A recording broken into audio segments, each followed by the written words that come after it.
Տիկին Գալեյան, բարև ձեզ, եթե կարելի է մի քանի հարց ձեր կարծիքով Բագրատ Սրբազանի ձերբակալությունը ինչի հետ է կապված եւ երեք հրապարակվեց հեղաշրջման պլան կոչվածը, ինչ տպավորություն ստացաք այդ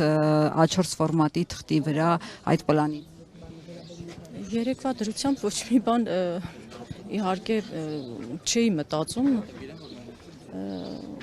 չգիտեմ, որ տեղյակ չեմ բացարձակ ինչ է կատարվել, ինչ քննչական գործողություններ են, այսպես կծկտուր ինչ կարդում ենք համացանցով այդ տեղեկություններն են եւ փաստաբանի խոսքն եմ լսել, էլի կծկտուր ինչ են տարել տանից, մանր մնուր չգիտեմ մեխեր եւ այլն, չեմ տիրապետում բացարձակ ինչա կատարվում։ Քանի որ ըստ քննչական կոմիտեի տարածած տեղեկատվության 25 հոգանոց ինչ որ խմբեր են ձևակերպել համախոհներին փորձել մոբիլիզացնել, դուք այդ խմբերի մեջ ներգրաված եղել եք, տեղեկություն ունեցել եք, թե ինչ խմբեր են ձևավորում, թե չէ։ Ոչ։ Լինելով Սրբազանի աջակիցներից Ոչ, տեղեկացված չենք եղել,